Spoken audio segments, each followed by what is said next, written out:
Friends, welcome back. तो friends, अभी का वीडियो है नितिन जी के 12 mega projects for Jammu Kashmir. World's cheapest metro 140 kilometre per hour, Singapore tech hyperloop. भैया तो बड़ी कमाल कमाल की न्यूज़ सुनने को मिल रही हैं। जल्दी से वीडियो शुरू करते हो, पता करते हैं क्या है डिटेल्स। वीडियो शुरू करने से पहले अगर आप चैनल पर नए हो और आपने अभी तक सब्सक्राइब नहीं किया तो जल्दी से नीचे सब्सक्राइब के बटन और बेल आइकन को क्लिक कर लो ताकि आपको हमारे सारे न्यू वीडियोस के नोटिफिकेशन मिल जाएं जैसे हम अपलोड करें। अगर आपको वीडियो पसंद आता है प्लीज लाइक एंड शेयर। चलिए शुरू करते हैं। अभी यहाँ मैं बसेस देख रहा था कल, तो हमारे यहाँ में मजाक में कहता था कि जहाँ हॉर्न छोड़कर सब बचता है, और आपका तो बहुत अच्छा है कि टप पर बैठे हुए लोग नहीं मिले। बिहार यूपी में मनोज जी जहाँ से आए वहाँ टप पर लोग बैठते हैं, तो पब्लिक ट्रांसपोर्ट को हमने निगलेक्ट किया है। अब एयर कंडीशन इलेक्ट्रिक पर चलने वाली बसेस जम्मू कश्मीर में आप शुरू करिए। ये मैं ट्रांसपोर्ट मिनिस्टर करके आपको कह रहा हूँ, और ये सस्ता है, टिकट आधा होगा। वो है ब्रॉडगेज मेट्रो, और वो तो यहां संजीवनी होगी। उसकी स्पीड गाड़ी की 140 किलोमीटर प्रति घंटा है। मैं आपसे 1 रुपया नहीं मांगता। पहली बात तो ऐसी कि मेरे पास इतना पैसा है कि मेरा पहला विभाग है कि मैं 40 लाख करोड़ के काम कर चुका हूं और मैं पैसे खड़ा कर सकता हूं। मुझे आपसे और कश्मीर के लिए काम करना चाहता हूं, और वो करके अगर आप मुझे देंगे तो जितनी रोपवे, केबल कार, फर्नाकुलर आपको कश्मीर में बनानी है उतनी बनाने के लिए मैं तैयार हूं, आपको सहयोग करने के लिए तैयार हूं, और निश्चित रूप से इससे बहुत टूरिज्म बढ़ेगा। अभी तो जो टेस्ला कार परसों मेरे घर पर लाई गई थी, तो एलन मस्क मुझे मिले थे, उन्होंने वो हाइपर लूप बनाया। तो मेरे पास अब जगह है 120 मीटर बीच की, दिल्ली मुंबई के बीच में। तो मैं दिल्ली से जयपुर इलेक्ट्रिक हाईवे बना रहा हूं। जैसे रेलवे इलेक्ट्रिक पर जाती है वैसे ट्रक जाएंगे। अभी उसका काम नहीं शुरू हुआ, उस पर काम कर रहे हैं। और हाइपर लूप किया तो 2 घंटे में दिल्ली से मुंबई चले जाएंगे। और उसमें सबसे अच्छी बात है कि मैं जम्मू कश्मीर की सरकार को कोई पैसा नहीं मांग रहा हूं। मुझे जरूरत ही नहीं आपसे पैसा मांगने की, क्योंकि पैसा कैसे खड़े करना इसका मैं एक्सपर्टाइज हूं, मेरे पास है। कमाल है यार। कल मैं गुलमर्ग गया था, तो जाते समय काफी ऑब्जर्व कर रहा था। पिछले बार भी मैं गया था। तो यहाँ मुझे 2 सुझाव देने, क्योंकि ट्रांसपोर्ट मंत्री मैं हूं। यहाँ की बसेस मुझे अच्छी नहीं लगी। अभी हमने electric, ethanol, methanol, biodiesel, CNG इस पर बसेस लाई है, और ये पेट्रोल डीजल को समाप्त करना चाहिए। इससे बहुत पोल्यूशन तैयार होता है। और बीइंग ए ट्रांसपोर्ट मिनिस्टर, मैं अथॉरिटी से ये कह सकता हूं कि पब्लिक ट्रांसपोर्ट और इलेक्ट्रिसिटी ये अब सबसे बड़ा उपयोग का काम साधन है। और प्रधानमंत्री ने मुझे ropeway, cable car, funicular railway, public transport, electricity, इसकी सबकी जिम्मेदारी दी है। मैं आपसे 1 रुपया नहीं मांगता। पहली बात तो ऐसी कि मेरे पास इतना पैसा है कि मेरा पहला विभाग है कि मैं 40 लाख करोड़ के काम कर चुका हूं और मैं पैसे खड़ा कर सकता हूं। मुझे आपसे और कश्मीर के लिए काम करना चाहता हूं।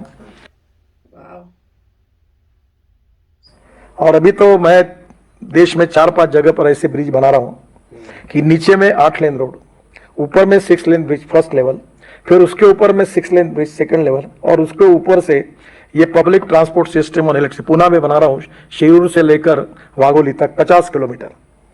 चेन्नई में बना रहे हैं। मैंने खुद नागपुर में अपने शहर में, मेरी कॉन्स्टिट्यूंसी में, नीचे में रोड, ऊपर में ब्रिज और ऊपर में मेट्रो। तो ये टेक्नोलॉजी बहुत बदली हुई है।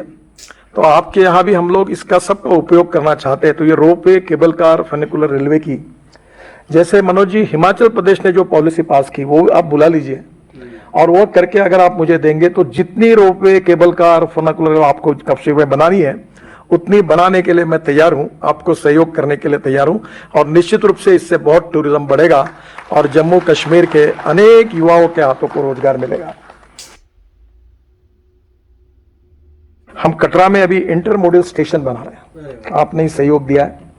बहुत बड़ा स्टेशन बना है। वहां हम लोग लॉजिस्टिक पार्क बना रहे हैं, बस पोर्ट बना रहे हैं, वहां पार्किंग प्लेस बना रहे हैं, काफी सुंदर बना रहे हैं।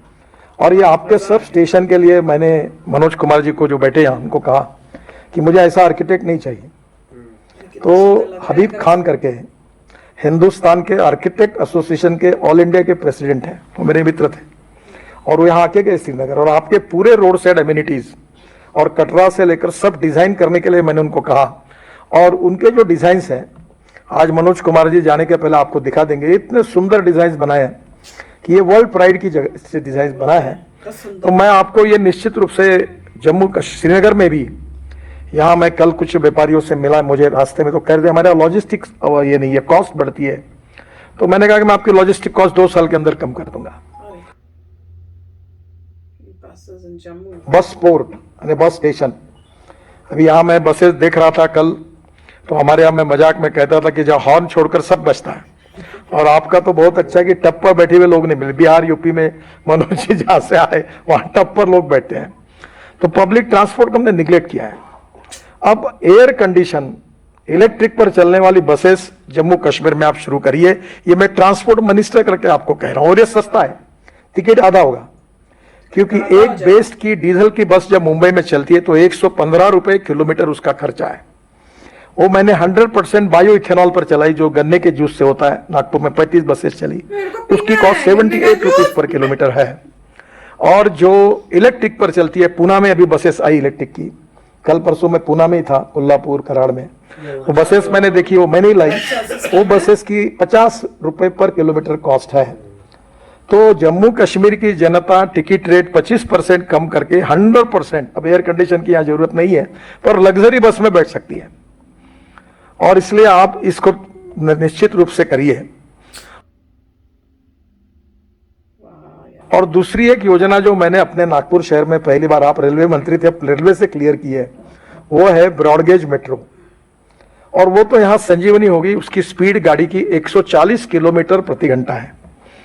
और वो जो मेट्रो है 6 डब्बे की है, 2 इकोनॉमिक क्लास, 2 बिजनेस क्लास और 4 इकोनॉमिक क्लास। और जम्मू कश्मीर में जो ट्रैवल एजेंट है उन्हीं को दो, प्रकाश ट्रैवल, कोई इसकी ट्रैवल, अकबर ट्रैवल, उसकी वही खरीद लेगा। नागपुर में हमने 100 मेट्रो ऐसी अब खरीदने का निर्णय कर दिया। मेट्रो की कॉस्ट 30 करोड़ है, और ये प्राइवेट 1 रुपए की इन्वेस्टमेंट नहीं इसमें। हमारी जो ब्रॉडगेज मेट्रो बनती है उसकी हमारी कॉस्ट 380 करोड़ रुपए पर किलोमीटर है। और जो मेट्रो मैं अब तैयार कर रहा हूँ, जिसकी अनुमति रेलवे मंत्रालय ने दी, वो उसकी 1 करोड़ रुपए भी पर किलोमीटर कॉस्ट नहीं, मैं 900 किलोमीटर की बना रहा हूँ। तो श्रीनगर से जम्मू तक जितनी ब्रॉडगेज है उसके ऊपर ये फास्ट गेज मेट्रो ये 1-1 घंटे में चालू हो जाएगी। तो 140 किलोमीटर की स्पीड से तो जम्मू से श्रीनगर तो मुझे लगता है 2 घंटे में हो जाएगा। और इसलिए टेक्नोलॉजी का उपयोग करके यहाँ जितना कुछ बदल होगा उससे तरक्की होगी। दिल्ली कतरा एक्सप्रेस से मजा आ जाएगा। पर मैं केवल जम्मू के श्रीनगर तक की बात नहीं कर रहा हूँ, मैं आपको दिल्ली से जुड़ने की बात कर रहा हूँ। और वो यही है कि दिल्ली से कटरा हम लोग एक नया एक्सप्रेस हाईवे बना रहे हैं। अब मैं ये कहता हूँ तो लोगों को भरोसा नहीं होता, मुझे तो है, क्योंकि महाराष्ट्र में जो रहे उनको दिल्ली से मुंबई 9 घंटे लगते थे। तो बाद में मैं कह रहा था कि 2 घंटे होगा तो लोग हंस रहे थे, पर अब रोड बन गया तो 1.25-2 घंटे में आते हैं।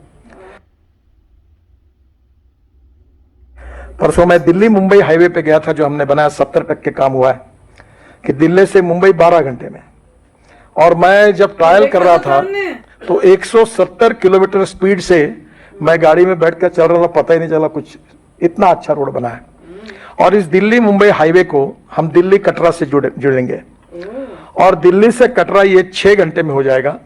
और इसमें ये जो हाईवे है इसके बारे में मैं श्रीनगर से भी कैसे इसकी सुविधा मिले, ये भारतमाला परियोजना के अंतर्गत 670 किलोमीटर लंबा दिल्ली कटरा एक्सप्रेसवे दिल्ली से लेकर अमृतसर कटरा से जुड़ेगा। और इस एक्सप्रेसवे के निर्माण के उपरांत दिल्ली से कटरा ये डिस्टेंस 6 घंटे में पूरा हो जाएगा। तो दिल्ली से श्रीनगर 8 घंटे में 2 साल के अंदर होगा, ये मैं आपको वचन देता हूं। 2 साल के अंदर, कमाल है यार। अरे यूरोप को बीट ये एक्सप्रेसवे बनने से मैं इसलिए आपको ये बात बता रहा हूं कि वर्ल्ड में हमारे हिंदुस्तान की लॉजिस्टिक कॉस्ट 17% है, यूरोपियन कंट्री में लॉजिस्टिक कॉस्ट 12% है, और चाइना में 8% है, और अमेरिका में और वेस्टर्न विशेष रूप से यूरोपियन कंट्री में 12% है, और हमारी 16-17% जाती है, जिससे हमारा एक्सपोर्ट नहीं होता। हम एक्सपोर्ट कर सकते, इतनी अच्छी हमारी क्वालिटी है, प्रोडक्ट है, पर यहां से पोर्ट में ले जाने तक इतना दिन लगते हैं, इतना पैसा लगता है, लॉजिस्टिक कॉस्ट के कारण तकलीफ है। तो ये लॉजिस्टिक कॉस्ट को कम करना, ये ट्रांसपोर्ट मंत्री के नाते हमने पहली प्रायोरिटी दी है। और इसलिए अब दिल्ली यहां से श्रीनगर से मुंबई ये आप 19 से 20 घंटे में आप कार से जाओगे, और 30 से 35 घंटे में ट्रक चला जाएगा डायरेक्ट हमारे JNPT पोर्ट पर, और कांडला में उससे भी कम इसमें चला जाएगा। तो लॉजिस्टिक कॉस्ट कम होगी तो कॉस्ट कम होगी, और कॉस्ट कम होगी तो एक्सपोर्ट में इकोनॉमिक वायबिलिटी आएगी। और इसलिए निश्चित रूप से ये इकोनॉमिक ग्रोथ के लिए आवश्यक है, टूरिज्म के लिए भी आवश्यक है। तो एक मेरा आपसे सुझाव है कि अब ये जो हिल स्टेशन है, इसको आप अच्छे आर्किटेक्ट से इसका टाउन प्लानिंग जैसा डिजाइन कर लो।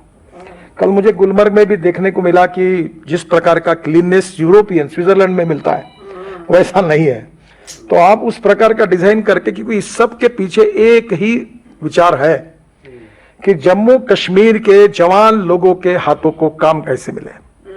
और टूरिज्म ही ऐसा सेक्टर है कि जिसमें 48% कैपिटल इन्वेस्टमेंट, ये केवल एम्प्लॉयमेंट पोटेंशियल क्रिएट करने के लिए होती है, जिससे गरीबी दूर होगी, रोजगार मिलेगा, इन्वेस्टमेंट आएगी, समृद्धता और संपन्नता आएगी। तो फ्रेंड्स, मजा आ गया ये वीडियो देख के। इतनी बढ़िया बढ़िया बातें बताई और इतना प्राउड फील हो रहा था। यहाँ यूएसए में बैठ के ऐसे लग रहा था यार इंडिया में बैठे हुए हैं और इतना प्राउड फील हो रहा है। और सच्ची में अगर ऐसे मिनिस्टर्स हो ना इंडिया में, जो ऐसे दिल लगा के काम कर रहे हैं और 24 आवर्स ये सोच रहे हैं कि इंडिया को कैसे बेटर करना है, कैसे उसको इतना आगे बढ़ाएं, वो सबको पीछे छोड़ देंगे, सब कंट्रीज को। जैसे उन्होंने कहा स्विट्जरलैंड जैसी हमें क्लेanलीनेस चाहिए, बिल्कुल ठीक बोल रहे हैं। क्यों नहीं हो सकती? जब बाकी कंट्रीज में हो सकते तो हम क्यों नहीं सफाई यहाँ रख सकते? उन्होंने कहा खासकर जम्मू कश्मीर अगर आपको टूरिस्ट स्पॉट बनाना है उसको, तो वो करना है। और सारा एम इस पे है कि उन्होंने ये सब क्यों कर रहे हैं, ताकि जम्मू कश्मीर की डेवलपमेंट हो। जब वहां की डेवलपमेंट होगी, वहां के जो यंगस्टर्स हैं, जो जैसे कह रहे हैं युवा, वो उनको नौकरी मिलेगी। जब उनको नौकरी मिलेगी तो वो जो गलत डायरेक्शन में जा रहे थे, जहां से जो एनिमी कंट्री है उनको गलत डायरेक्शन में डाल रही थी, वो कहेंगे अरे जाओ यहाँ से, हम बहुत अच्छे हैं, वेल ऑफ हैं, हमारे यहाँ एयर कंडीशनिंग बसें जा रही हैं, हम तुम्हारे पास वहां क्या करने आएंगे जंगलों में। वहां पे वो बहुत, मतलब इस जैसे हम बोल रहे थे ना कि जैसे जम्मू कश्मीर में डेवलपमेंट होगी, वहां के खुद लोगों को पता चलेगा कि देखो हमारी लाइफ कितनी बढ़िया हो रही है। वो कहेंगे हम क्यों एनिमी कंट्री में जाके ऐसी ट्रेनिंगें लें और यहाँ पे अपनी इतनी अच्छी अच्छी जो चीजें बन रही है उनको डिस्ट्रॉय करें। और वहां के जो बैठे हुए पीओके में, वो भी सोचेंगे यार यहाँ इतना कुछ हो रहा है, हम तो वहां गाँव की तरह, हमारे पास वहां पानी नहीं है पीने को, साफ पानी नहीं मिलता, हमें भी इनका पार्ट बनना है। उसी डायरेक्शन में गवर्नमेंट काम कर रही है, समझ लो। तो बहुत अच्छा वीडियो था, बहुत खुशी हो रही है। और मुझे लग रहा है कि यहाँ पे फर्स्ट जो काम होगा यंगस्टर्स का होगा। यंगस्टर्स एजुकेशन करेंगे पहले अच्छी जगहों पे, वहां बाहर निकलेंगे, उनको इतनी सारी जॉब अपॉर्चुनिटीज होंगी। और जब आपका जैसे बोले स्विट्जरलैंड टाइप का बन जाएगा तो कौन खराब करेगा उसे। और लोग कहेंगे भैया मेरी तो जॉब है, मैं तो जैसे ग्रेजुएट किया हूँ, मेरे को तो जॉब मिल गई, मेरा पैसा आ रहा है, मेरे सारे घर में लोग खुश हैं, मेरे को कोई फालतू काम नहीं करना अपनी कंट्री के अगेंस्ट। सब चीज़ें तो वहीं पर ही हैं। मैं इस कंपनी में काम करता हूँ, मैं कंस्ट्रक्शन कर रहा हूँ, रोड्स बना रहा हूँ, मैं क्यों खराब करूंगा अपने एरिया को। पॉइंट वही आ जाएगी अपने कि मेरी जगह है, मैं अपनी जगह को कैसे खराब कर सकता हूँ। यहाँ पे कितने टूरिस्ट आ रहे हैं, कितना सारा काम हो रहा है, स्विट्जरलैंड से हम compete कर रहे हैं, हम कैसे खराब कर दें। जो सरहद के उधर है उसको भी हम बोलते हैं कि आ जाओ हमसे ज्वाइन कर लो, वरना तुम्हारी हालत बुरी होगी और हमारा जो इंडियन रुपी है वो भी आगे बढ़ेगा। तो मेरे ख्याल से बहुत ये सबसे ज़्यादा लोगों को फ़र्क पड़ता है ट्रांसपोर्टेशन का। जब आप घर से बाहर निकलते हो, आप देखते हो रोड कैसी है, आप ट्रैफिक कैसा है, आप कितनी जल्दी अपनी जगह पे पहुंच सकते हो, कैसा इंफ्रास्ट्रक्चर है, वो सब देख के लोगों को खुशी मिलती है, अरे वाह मैं कितनी अच्छी जगह पे रहता हूँ। और उससे जो है मेरे ख्याल से उस जो गुड फीलिंग आती है उससे सब कुछ अच्छा हो जाता है देश के। तो काफ़ी अच्छा एफर्ट है और बहुत अच्छा, मतलब मोदी जी ने बहुत अच्छा कार्य किया है कि सही बंदे को लगा रखा है इस काम पे, जो ये बोल रहे हैं मैं तुमसे पैसा भी नहीं लूंगा और मैं ये सब कर सकता हूँ, मैं पैसा जनरेट कर सकता हूँ। अमेजिंग। तो मुझे लग रहा है कि वो और दिखा भी रहे रिजल्ट, तभी लोग रिस्पेक्ट करते हैं जब रिजल्ट दिखाते हैं। तो बोल भी रहे हैं कि एग्जाम्पल मैंने पता नहीं जैसे बनाया था कि वो 2 घंटे की होगी और लोग मान ही नहीं रहे थे, और देख लो दिल्ली मुंबई को भी मैं तेज कर रहा हूँ, अब दिल्ली कटरा भी करूंगा, जिसको जाना है वहाँ शेरा वाली माता में वो भी आराम से जा पाएगा। तो बहुत ही अच्छा हो जाएगा, वेरी नाइस, मजा आ जाएगा यार जल्दी। और कह रहे 2 साल में हो जाएगा, कमाल है। वैसे मजा आ गया सुन के। चलो फ्रेंड्स चलते हैं, मिलेंगे नेक्स्ट वीडियो में बहुत ही जल्द। Till then take care and bye bye. तो अगर आप मेरे इस चैनल पे नए हो तो जल्दी से सब्सक्राइब के बटन को हिट करो और बेल आइकन को क्लिक करो, ताकि आपको मेरा जब नया वीडियो मैं लगाऊं आपको उसके बारे में जल्दी से पता चल जाए।